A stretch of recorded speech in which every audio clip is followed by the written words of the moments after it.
I'm Dale Caldwell. I have the honor of being a professor and executive director of the Rothman Institute of Innovation and Entrepreneurship at Fairleigh Dickinson University. This is our Family Business Friday. We have two special guests that are part of the Rothman family, Jackie Raia, the CEO of Alexina Consulting, and Andrew Frazier, the CEO of Small Business Like a Pro. So welcome. As always, I like to start out by, many of you know who we are, but we really want to reintroduce ourselves to some other folks. And our mission is really to support, promote, and research entrepreneurship with a special focus on family and veteran businesses. And so our purview is really expanding, as you'll hear some today, but we're true to our core mission, and it's been a wonderful few years. The programs that we've had is something called Family Business Alliance that we've had for more than 30 years, where we work with family businesses. We do everything from consulting to coaching to having special programs, and really have gotten to know our family businesses and provided some real support services through the years. We're always looking for new members. Our student programs, we have something called FDU Pitch, which goes on to compete against other universities. Our Veterans Launching Ventures program has been around over 10 years. It's become a national program with participants from over 25 different states. We do a lot of articles, research, policy, and thought leadership around this. Strategic planning with our companies. We're doing more and more for urban businesses through entrepreneur zones, leadership, sales, and diversity training, which you're going to hear more about today, and these executive certification programs. Without further ado, I want to introduce Jackie Raia, the CEO of Alexina Consulting, Jackie, and Andrew Frazier, the CEO of Small Business Like a Pro. And so to kick us off, Andrew, would you care to show a 1-minute video? Do you own your business, or does it own you? Is your business growing, and are you making enough money? As a business owner, there are so many things you need to know to become more successful. Hello, my name is Andrew Frazier, the Business Growth Pro and CFO. I created the Small Business Pro University for you. Small Business Pro University has self-paced, dynamic, multimedia learning experiences created by more than 20 instructors who are business owners just like you. Small Business Pro University will empower you to become a masterpreneur by learning the secrets to creating a successful enterprise, to go from working in your business to working on your business. Take advantage of our strategic coaching program, or just simply choose the courses that you need at www.sbprou.com.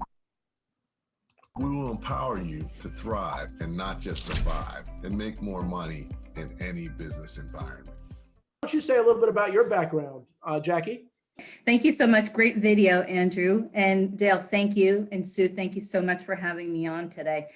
So my Alexina Consulting is really geared to working with businesses, whether it be small or large corporations, to really create an atmosphere of safety, of openness, of transparency, so that the working environment can be one that is diverse, equitable, and inclusive. But I also, the other piece of that is I work with people who are either underemployed or unemployed, to give them, tool them with skills so that they can become gainfully employed or elevate within their current positions. Wonderful. And so Sue Slavin is with us. Sue really directs all of our programs. And Sue, you want to say a little bit about your background with the Rothman Institute? I have the pleasure of actually working with Dale and Maura, our other teammate, on putting together programs for the business community. And as Dale said, to support entrepreneurship. So we are incredibly excited to be partnering with Andrew and Jackie. Though their missions align with ours, they actually bring some really new and exciting things to the Institute. So we're very happy to have you guys.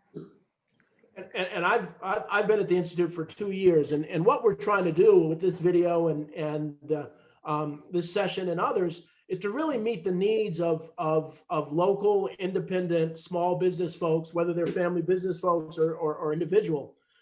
As you know, we've brought a lot of information about taxes and operations and marketing and those types of things. So we're really expanding our team, working with 2 independent consultants to really offer you the services you need. And so one of the things that I'm asking every business is, what do you need? What kind of help do you need to get to the next level? And so we're bringing on people, and again, Jackie and Andrew, to really help you get there. And so I hope that you will find this of value. So Andrew, I'll go back to you. And so what prompted you to start this this entrepreneurship training and small business like a pro? Well, Dale, thanks for having me on. And, just like you, I've been in business for a long time working with small business owners and really worked one-on-one with over 500 business owners, helping them to grow and develop, and taught thousands of people about business. So you start seeing patterns and you start seeing challenges. And one of the biggest challenges is your business can go only as far as you're prepared to take it.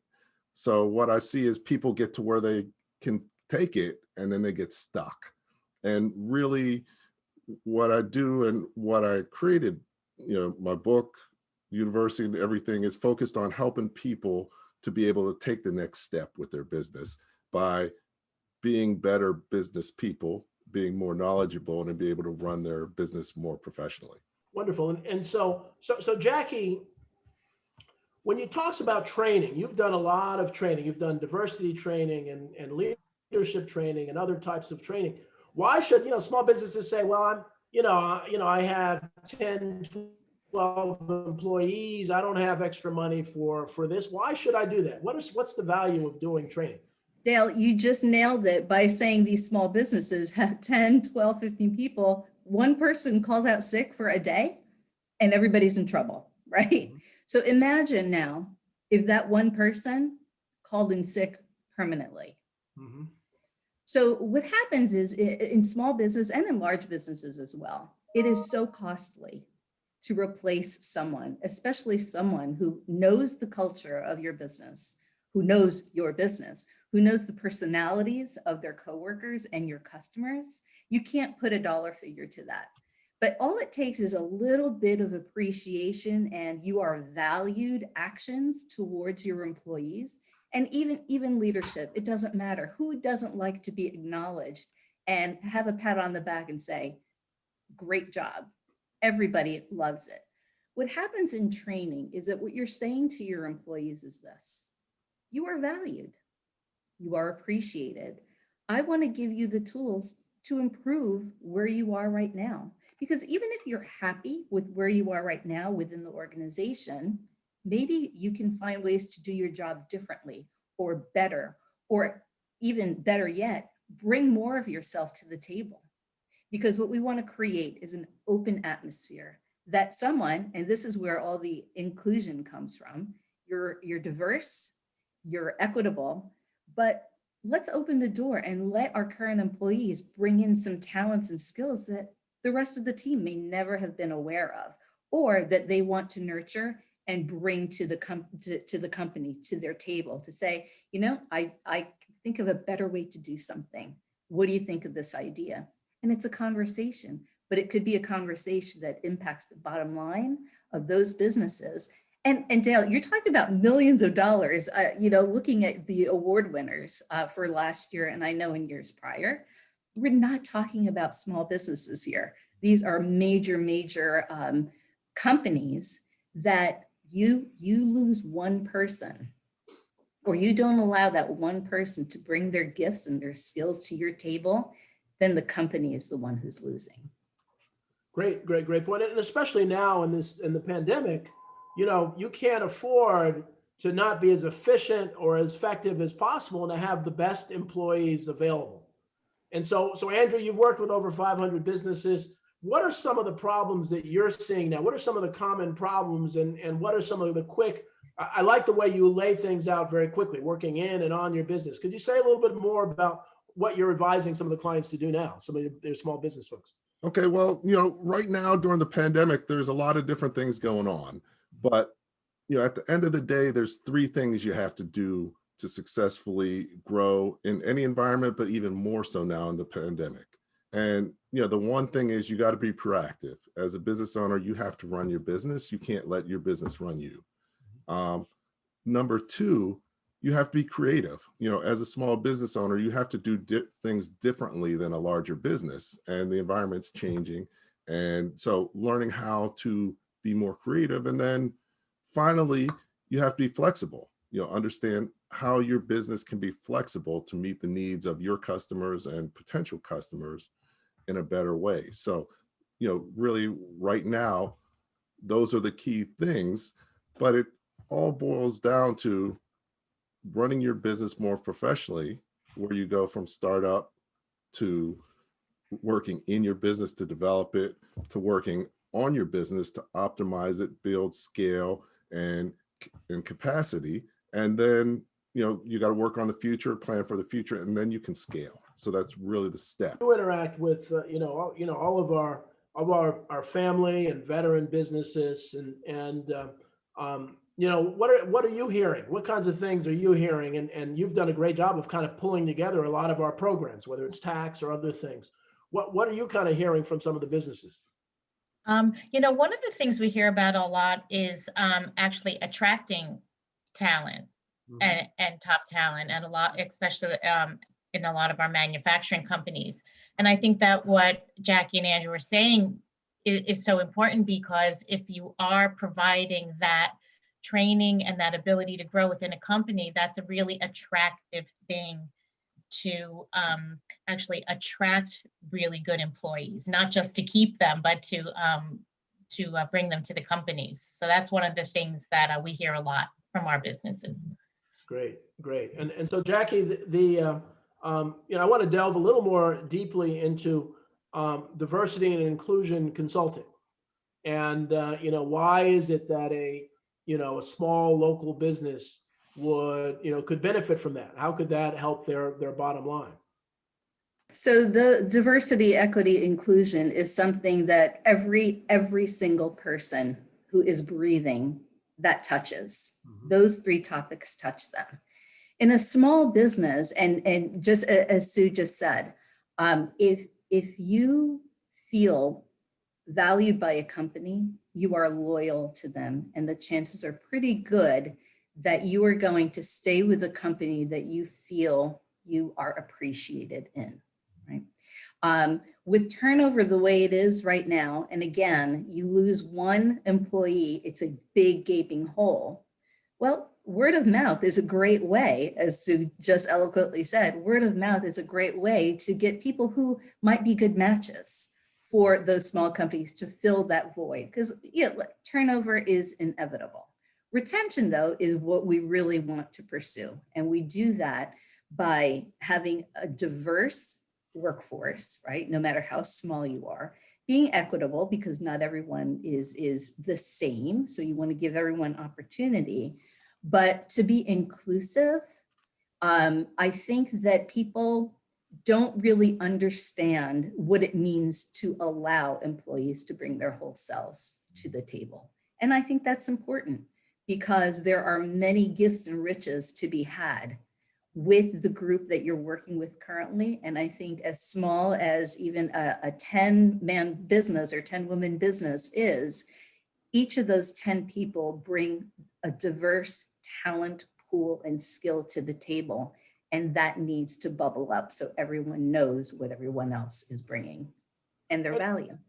And that's more important than ever. I mean, I was amazed that you saw the list of some of the articles that I wrote. The one that I was amazed that people, I created this little green picture of a zone. What zone are you in? And asked people, are you in the panic zone because of the pandemic? Are you crazy and worried and negative and all that stuff?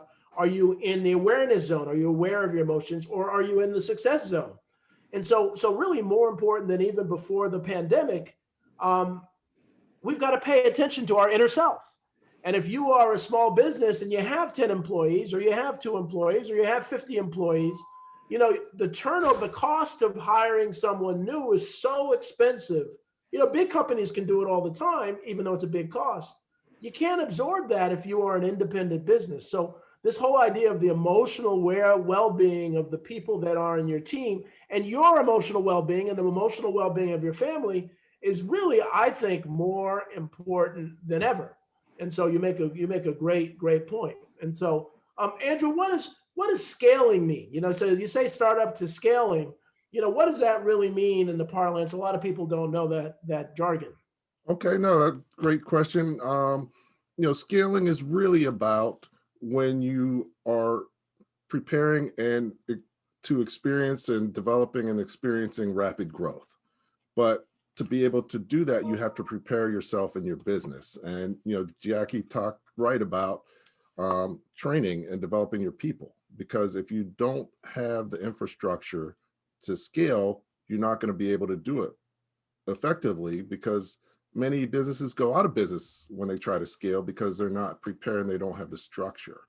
And one thing that really talks to what Jackie's doing is, as you grow, you promote people and you move them up, but they're not necessarily ready for the job. And they need to understand how to lead and how to manage and how to supervise, and that they need help. They can't figure that out on their own many times. So for the organization, as it changes, having training on inclusion and making sure that everybody's fully part of the team and excited about really achieving the business goals is huge. So Jackie, this customer service program we're doing, hopefully with the state of New Jersey, talk a little bit about that. So the program is customer service and safety certification. And Sue just brought up a very important point, is the industry valued certifications.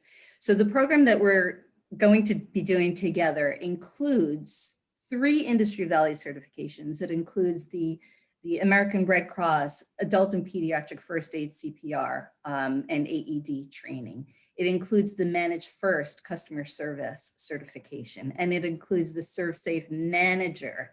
And that is the big certification, not just food handler. So those 3 certifications, but the other 2 key important things that we're going to be bringing to our population is the ability to have a robust resume, get them workforce ready, give them interviewing skills, giving them networking skills, giving them those things. And then the absolute top cherry on the top is that we will bring employers to the table with the full intention of hiring these individuals. That is our job as educators, right? So now I'm an educator because I'm one of your partners, right? But Department of Labor is also expecting that, because if they are going to be helping us to finance the education certifications of these individuals, it is all of our responsibilities, including the participant, to secure gainful employment. So everyone has the opportunity to not only gain skills, but also learn how to use those skills and learn how to articulate those skills. But then it's everyone's job to make sure that individual gets into gainful employment. Wonderful. And so, I mean, there are a couple of things that are really, really important for even the independent business owners, the family business owners on the call, is really looking at one, hiring the best people. And oftentimes, I talk to a lot of folks leading these independent businesses, and you say, well, the toughest thing, I can't find good people. I can't find the people I need to get to where I need to go. I hear a lot from manufacturing firms. And so what we're doing there is really actually developing a lot of folks that could be wonderful for manufacturing firms. There is a severe, people don't realize, first of all, there's manufacturing in New Jersey, but not only their manufacturing. I heard a number, and Andrew, you can correct me, like there are 20,000 open jobs in manufacturing in New Jersey. I heard some incredible number. That wouldn't surprise me at all. A lot of manufacturing companies I'm working with are constantly looking for more people. And the trouble is there haven't been great programs that really provide that fit that bill. One of the things we're looking at Fairleigh Dickinson University is a program where you can actually work and go to college, where a lot of folks are coming out of school. They may not be able to afford college, but they can work and go to college at the same time. And those types of innovative programs are so very important. Andrew, you've done a lot of consulting with the manufacturing, with the program I think John Kennedy leads and others. Talk a little bit about that, your work with manufacturing companies. Definitely having a chance to work with John Kennedy and NJMEP, or New Jersey Manufacturing Experience Program.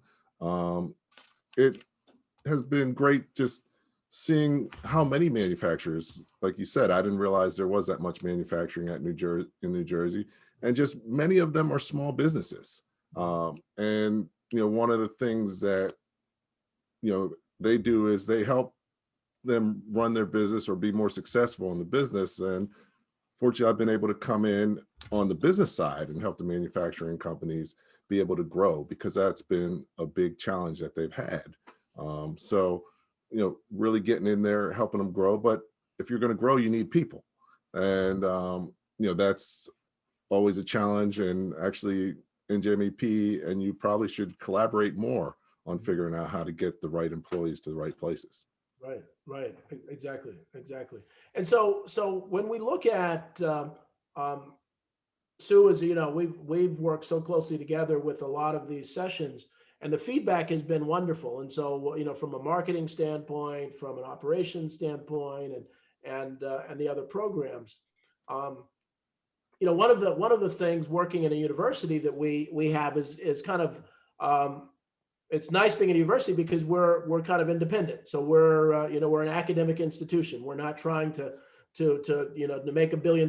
We'd love to make some money, but not $1 billion. And so as we start to look and start to listen to what our family businesses are going through, so we've seen over time that time has gotten shorter for our family businesses, right? I mean, what do you think?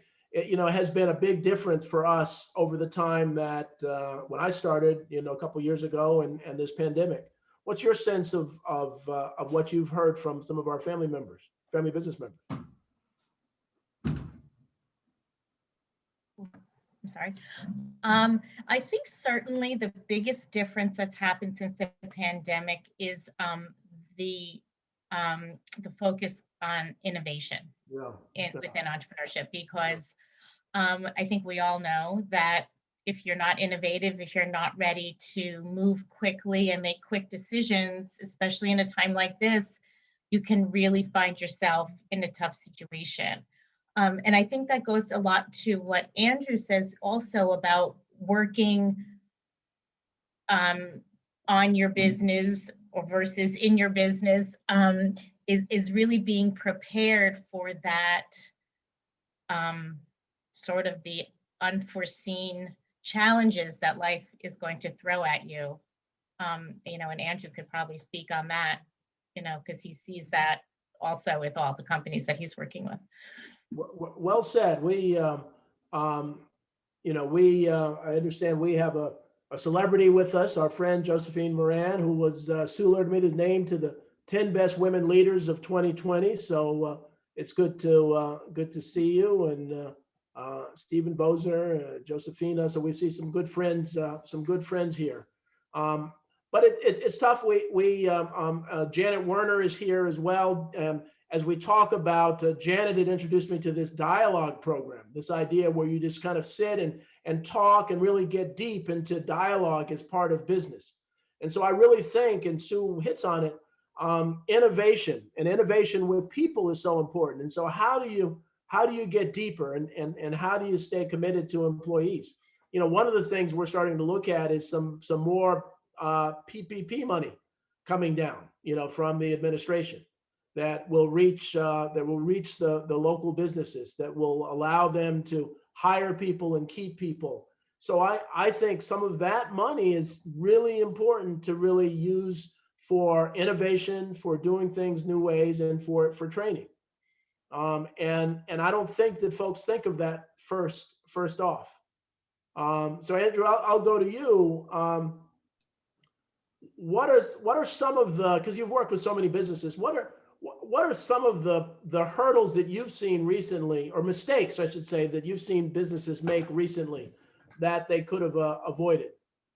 Okay, well, I mean, I think that, one of the things with the pandemic, a lot of times you're proactive or you're reactive. So right. One of the first things is, you want to start thinking about, how can you adjust your business?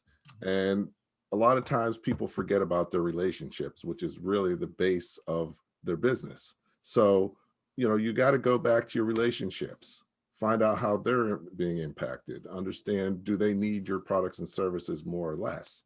Do they need different products and services that you can provide?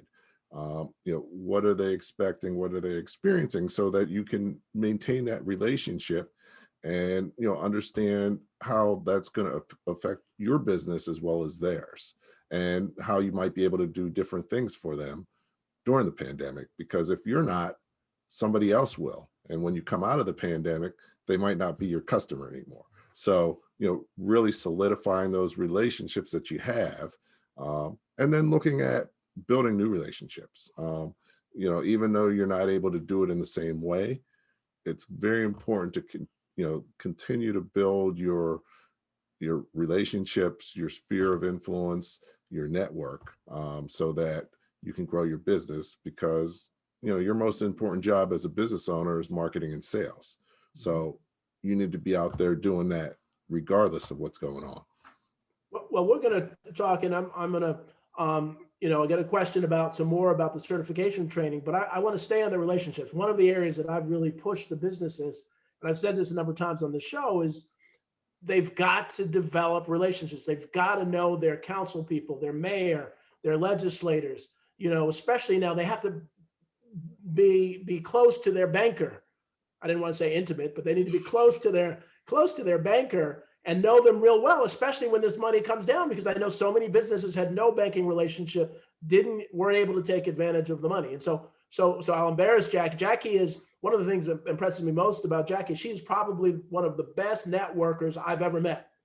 And she is so pleasantly, consistent in reaching out to people, and she knows everybody, and nobody says a bad word about her, and they feel comfortable. So Jackie, I'm a small business owner. I've been used to being in my business. Now these guys are telling me I got to get out and network with people. What do I do? Where do I go? What should I do to connect with people?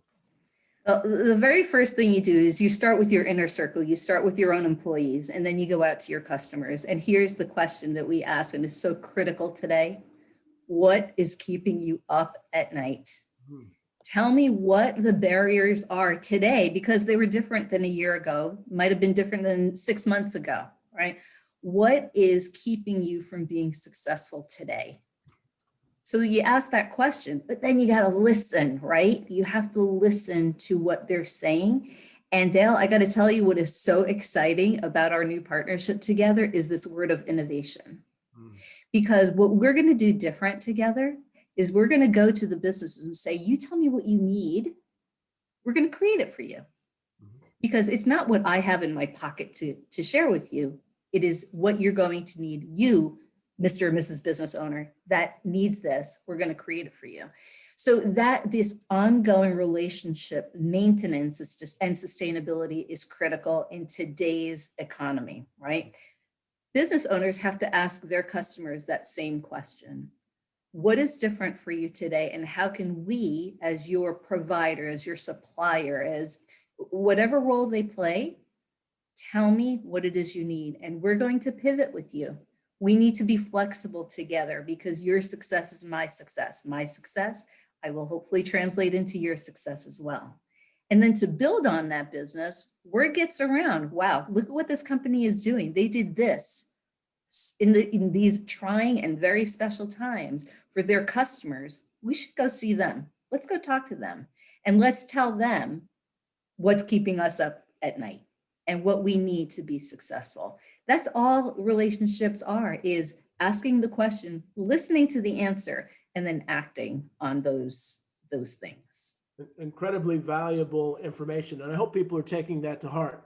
You don't have to be an extrovert. You don't have to be, Miss or Mr. Entertainment, but you really have to follow those rules and approach it that way.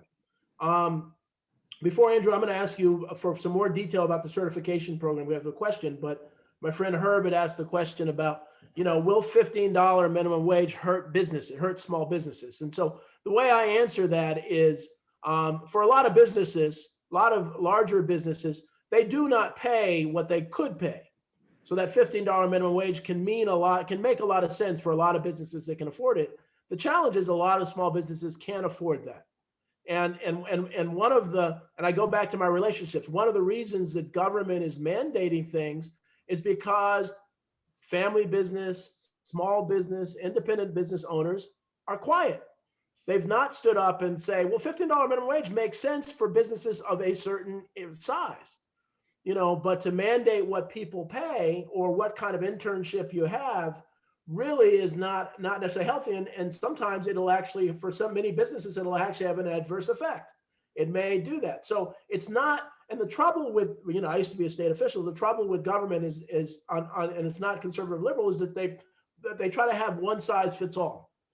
And it just doesn't work. It does, in any instance, one size doesn't work. And so, but it's our own fault. I'm a small business owner too. Well, it's our own fault because we have not been loud enough to say we're important. Now, the pandemic, because of the unemployment, has really taught people who weren't believers how important small and independent businesses are to the American economy. And so I think now is a perfect time for us to really say, this is what we need. We need some social investment to help us grow. So that's Herb. That's kind of the answer, and it goes both ways. But there are a lot of businesses that are underpaying, big businesses that are underpaying folks. Jackie. So as I'm listening to you, Dale, here's my feeling on the $15 minimum wage, whatever it is. It's coming, right? It's coming, and small businesses are going to have to deal with it.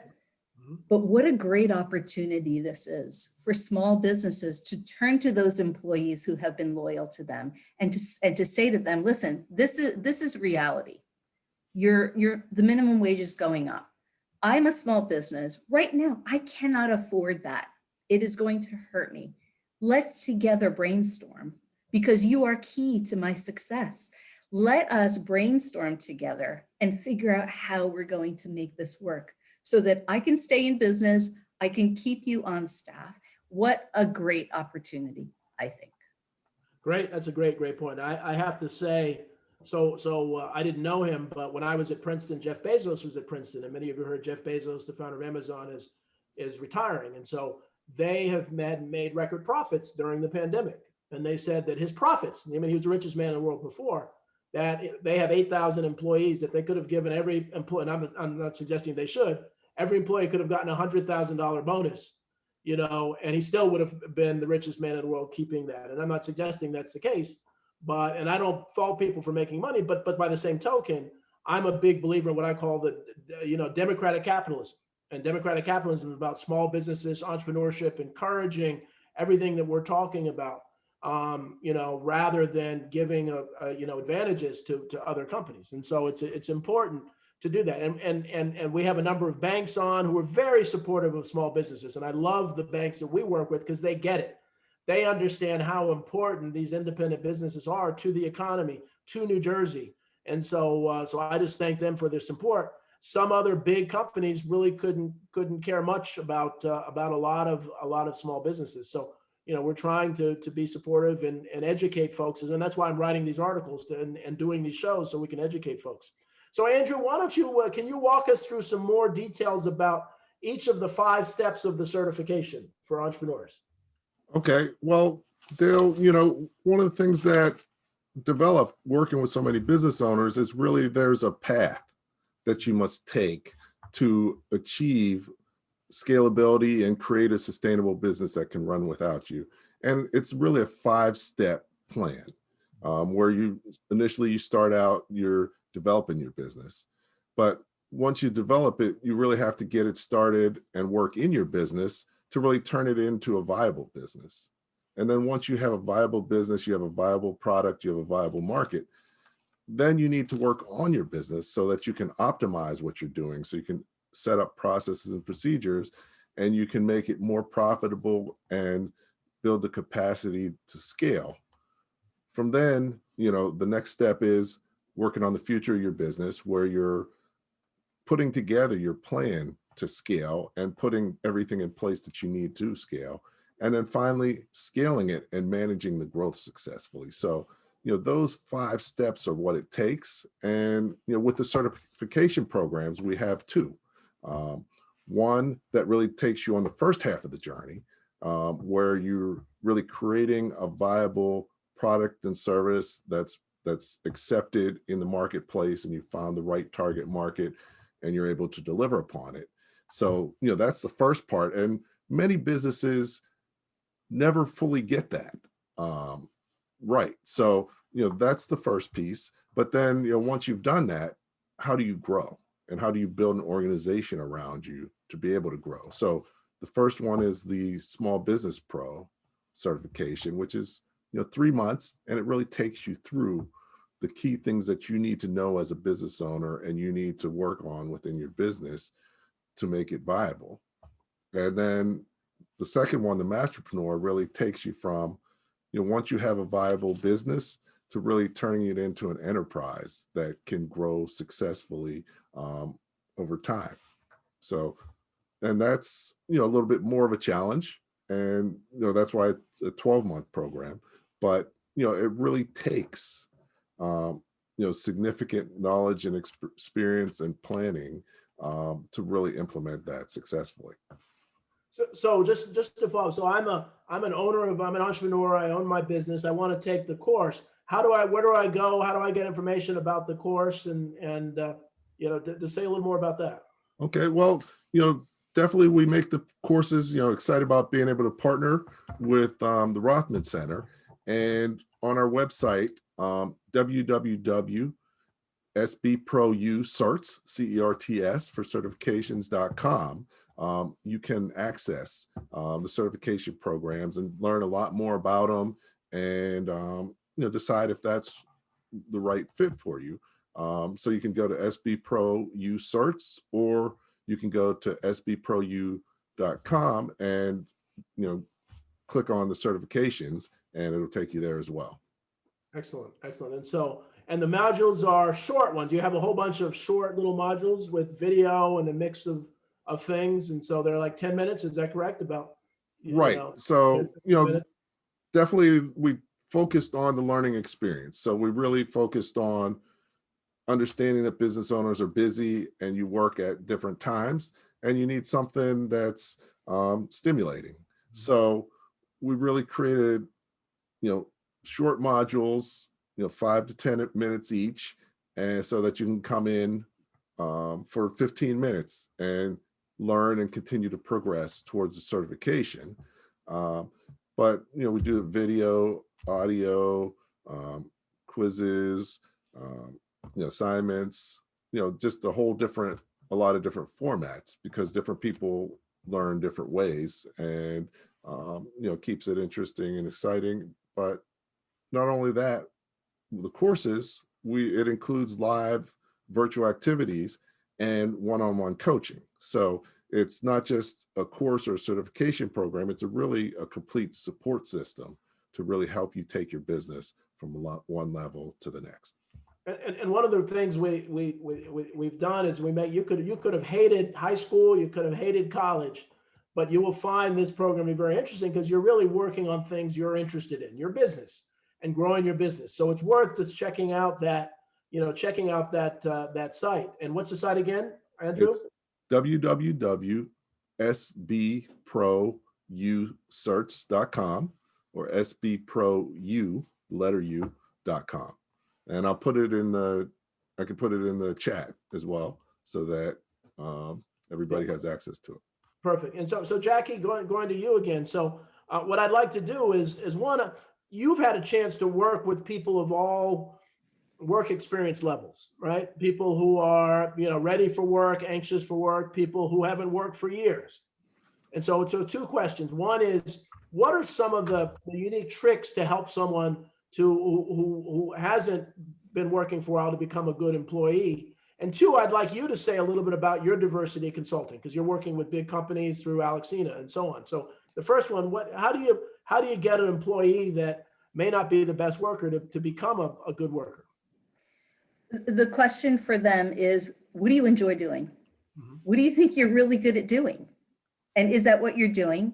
And if it's not what you're doing, that's what you should try to be doing, right? Because if you have a passion for what you like to do, work is that much less work. It's enjoyable, right?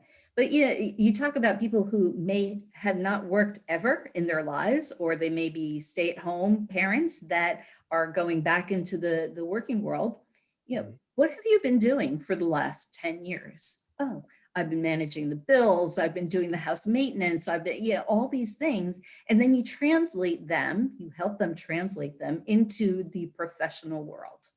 This is what I am good at. So that to me is the starting point, is asking the employee or the potential employee, what do you think you're good at? And then let's place you into those positions. Or if you're strong at that, how can you use that strength to better do the job that you're in right now? So it helps when you get someone to be introverted and think about what they are good at and where their head is at.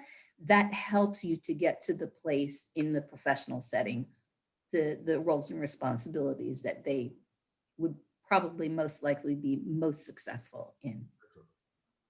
Good. And so talk a little bit about what is your company doing with diversity consulting?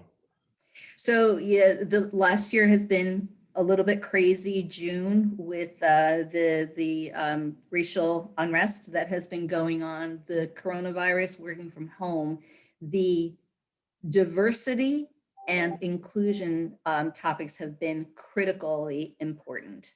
So the changes within different departments within companies, the needs are different.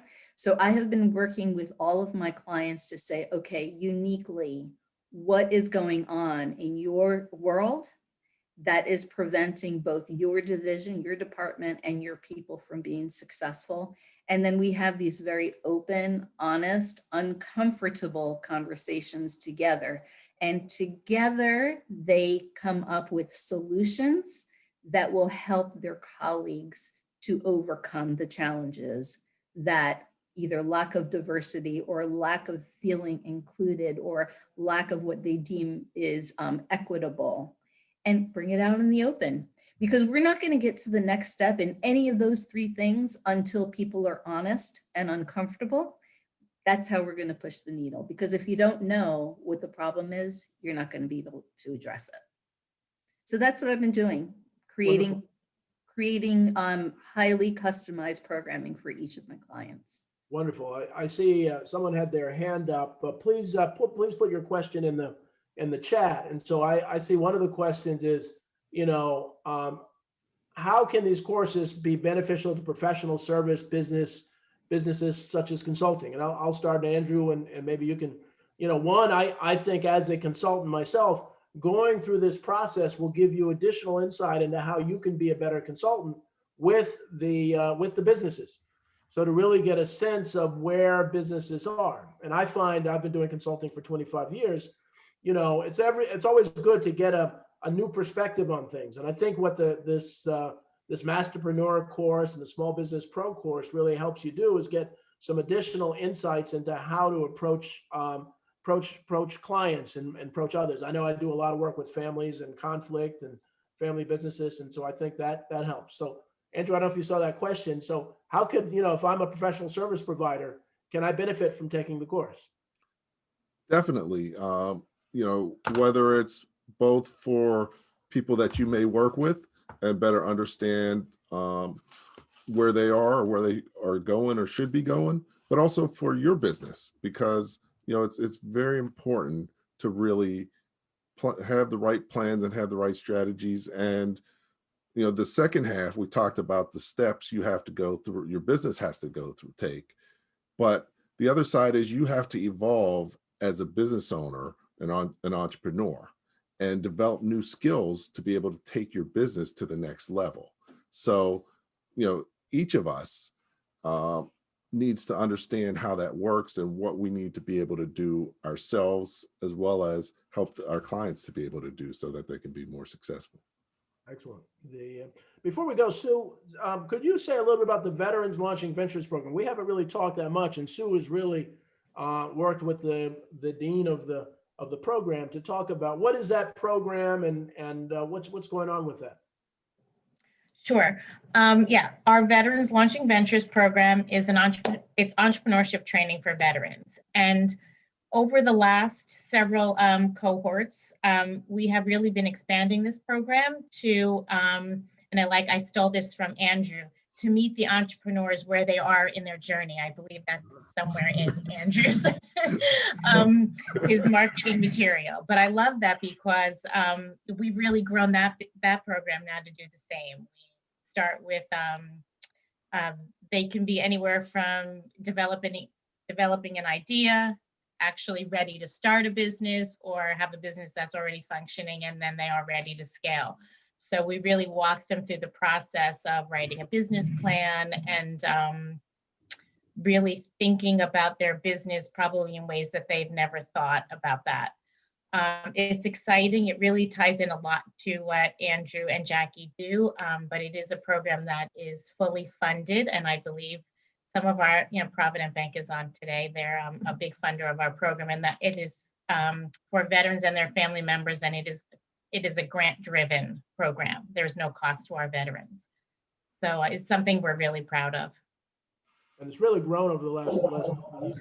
So we have another question. So, networking and trade associations is obviously extraordinary, especially when it's in person. Now that it's not in person, do either of you have any online networking strategies? How do you do it online? Jackie? Get on as many as you can because it is so powerful. What has happened, and with the chambers, Dale, you mentioned gaining or increasing membership with chambers.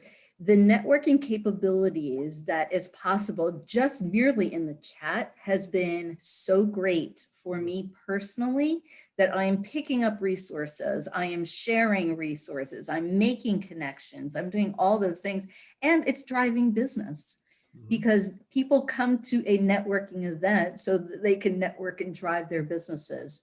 It is the wave of our current, immediate future, but I'll tell you what the difference is. People who are waiting to network in person are making a big mistake, because when that day comes, we're probably all going to be masked.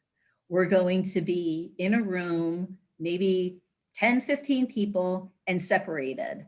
There is nothing I'm so enjoying our Zoom right now because I can see your faces. We're having great, robust conversations, but I can read body language still. When you're masked, one, you can't understand what the other person is saying. But two, it's as good as it's going to get for now. So join as many, and there are many free or low cost networking opportunities out there. So look for them, join them, and enjoy them. That's great advice. Andrew, you're going to say something? Yeah, I would say, definitely you want to join with organizations, but at the end of the day, networking is one-on-one.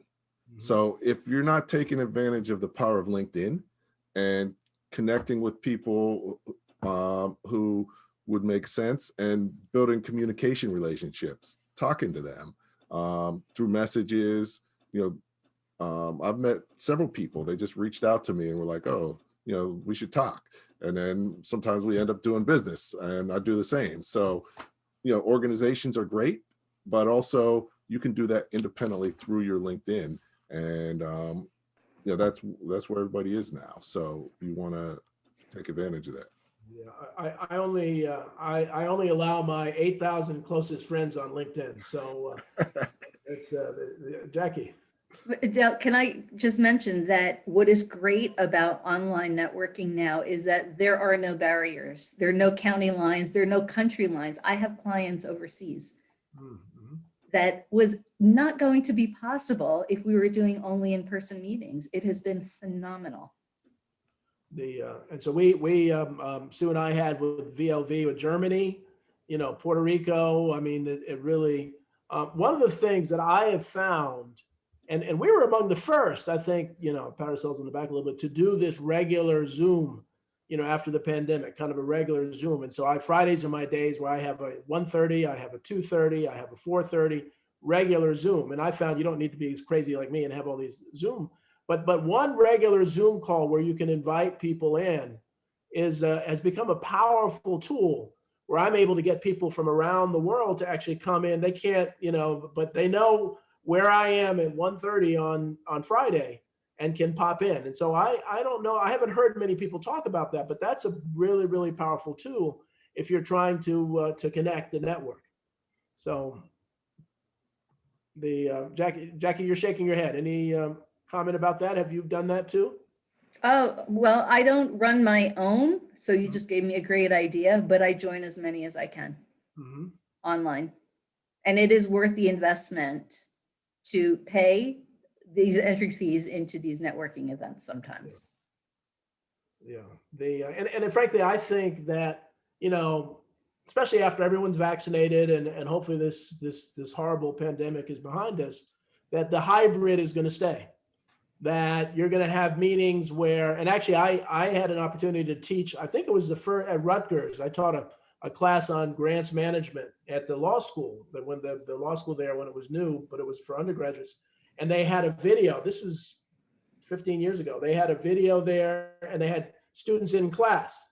So I had to teach both. This was, a long time ago where I had to do that. And it actually worked out pretty well. It was so kind of the first hybrid class that Rutgers had, and it was actually pretty interesting. But I think that's going to be the wave of the future. That and the good news is you can get people from who couldn't travel there.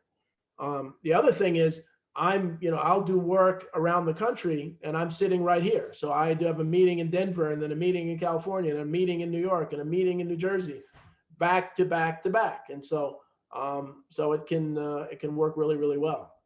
So we're almost at the end. Any final comments, Andrew or Jackie or Sue? Well, definitely thanks for having me on. I think it's a very important topic because things are changing so fast that you have to continually learn, prepare yourself, to develop yourself, both you and your team. And it's great to be able to partner with you to bring a great opportunity for business owners to be able to do that more effectively. Well, we're excited. We can reach anybody anywhere now with this asynchronous learning. And Jackie, final comments?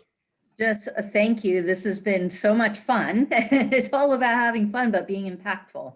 So look forward to being innovative and reaching some critical masses with you. And to embarrass Sue and Maura, it's really just three of us doing this, have just done an amazing job and lining up people to speak and so on. And it's been a good year reaching out for us. So any comments, Sue? Any final? Well, it's easy because I get to do it with all these great people like you see here today. So I'm lucky. I am happy to do it. And next week we have, we're going to kind of piggyback on where we left off today. We're talking about Zoom and networking and talk about marketing and the use of video and how that's just sort of ramped up at a crazy pace. And well, thank you all for speaking, and thank everybody for listening. It's a great group of people who are attending, and so good luck. We're here to help. If you have some ideas or there's something you want us to talk about, let us know. The Rothman Institute is here to support you. So take care. Have a great weekend, and thank you, everybody. Thank you so much. Have a Bye-bye. great weekend. Bye-bye.